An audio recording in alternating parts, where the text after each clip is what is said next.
Bonjour à tous, c'est Tania. Alors aujourd'hui, on se retrouve pour une nouvelle vidéo et je vous fais une vidéo review. Je vous parle aujourd'hui du livre Hard to Handle de Kay Bromberg, qui est le premier tome de sa toute nouvelle série Play Hard. Comme d'habitude, je vous laisse le résumé en barre d'infos et puis moi, je passe à mon avis. Bon, ok, ce livre-là. On dirait que je commence toujours mes reviews comme ça. Pas grave. Ce livre-là, j'ai mis une note de 3.25 sur 5. C'est assez peu, je dois dire. Je pensais pas au départ lui mettre une note si basse que ça, mais je me suis rendu compte en écrivant mon petit avis sur Goodreads que j'avais pas tellement accroché finalement. Dans ce tome-ci, on va suivre Hunter et Decker. Decker qui est en fait l'aîné des 4 sœurs de la famille, dont le père a fondé une agence là, pour les sportifs. Et puis, Decker va être envoyé en fait par son père pour recruter Hunter, qui est un joueur de hockey. Decker connaît très très bien Hunter. Ils ont eu comme une relation, tu sais... seulement comme pour le plaisir sexuel, etc., il y a quelques années. Et on sait que Decker s'était attaché dans ce temps-là, et puis elle avait fui cette relation-là avant de devoir avouer ses sentiments. Et puis là, ben, elle n'a pas le choix de retourner là-dedans, puis de retourner le voir pour essayer de l'amener dans son équipe, tu sais, l'amener avec son agence. Et quand je dis qu'elle a fui la relation, c'est exactement ce que j'ai pas aimé avec le personnage de Decker. C'est qu'elle n'accepte pas d'avoir des sentiments, elle n'accepte pas d'en parler, elle n'accepte pas d'en vivre, tout simplement. Donc, des émotions, pour elle, ça n'existe pas. Et c'est ce qui m'a exaspérée au plus haut point, c'est qu'elle voulait pas faire face à ce qui se passait. Elle veut tirer les verres du nez de Hunter, elle veut lui faire avouer ce qu'il ressent, mais quand il est question d'elle, elle veut pas pantoute. Fait que ça, c'est le truc qui m'a vraiment, vraiment dérangée avec elle, et c'est ce qui a fait en sorte que je me suis vraiment pas attachée à ce personnage-là. On dirait que j'ai pas pu m'y associer un petit peu, m'y reconnaître dans certains traits de sa personnalité, parce que c'était juste comme... On dirait que c'est un personnage écrit sur papier, mais qui a pas pris vie durant le roman. Je dirais que ça ressemble à ça un peu mon ressenti par rapport à elle. Et puis, par rapport à Hunter, que j'ai quand même un peu plus apprécié, là, je dirais... Côté sentiment, c'est vraiment pas top pour lui non plus. Lui non plus veut pas avouer qu'il y a des émotions, des sentiments. Ils vont bien ensemble, finalement.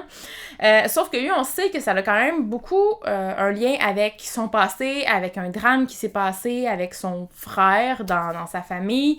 Et il y a une question d'estime de soi aussi dans tout ça. Je pense qu'il se pense pas digne d'aimer et surtout d'être aimé. Donc, c'est un peu ça qui fait en sorte que lui, ben, il va repousser un petit peu tout le monde autour de lui parce qu'il s'en croit pas digne, en fait.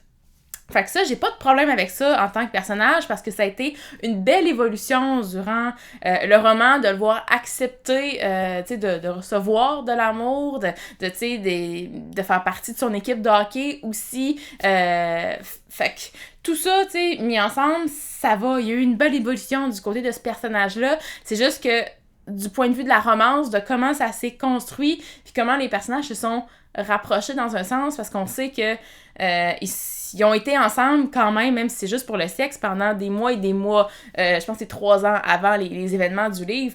Donc, tu vois que c'est pas les débuts de la romance, parce que les deux avaient déjà des sentiments. Fait qu'on dirait que je suis comme rentrée là-dedans en plein milieu, sans m'être fait expliquer le début de l'histoire, puis on dirait qu'ils se sont rendus à la fin sans que je comprenne vraiment pourquoi. Fait que j'ai vraiment eu de la misère avec cette romance-là, que j'ai vraiment pas compris comment ça s'est bâti. Puis je peux même pas vous dire pourquoi je l'ai pas aimé.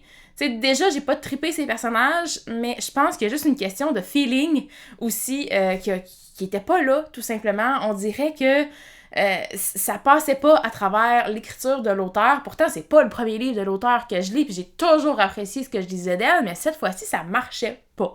Il y avait comme pas de chimie entre les personnages, je l'ai pas senti. Il y avait pas comme la petite étincelle qui fait en sorte que tu as un petit peu des petits papillons dans le ventre, puis tu veux en savoir plus, tu veux arriver au moment où ils vont finir par se rapprocher, ils vont finir par se dire je t'aime, tu sais. Ces moments-là importants qu'on aime dans une romance, ben moi j'étais comme ok, ouais, c'est arrivé.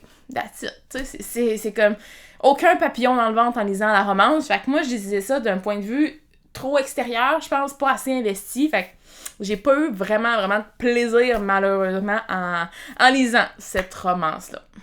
Ouais. Je tiens tout de même à préciser que c'est peut-être juste mon avis, mon ressenti, le moment où j'ai lu le livre aussi qui fait en sorte que j'ai pas trippé. Je pense que ça peut être une très très bonne romance à lire pour quelqu'un d'autre. Elle a quand même des très bonnes notes sur Goodreads aussi. Donc je pense que c'est juste une question de moi, le feeling, de ce que j'ai ressenti du moment où je l'ai lu. Ça a juste pas cliqué, tout simplement. Donc, tu sais, je vais pas en vouloir à l'auteur, je vais pas, tu sais, bâcher le livre encore plus que ça. Je vais juste me dire, bon, that's it, c'est arrivé, je vais juste passer à ma romance suivante.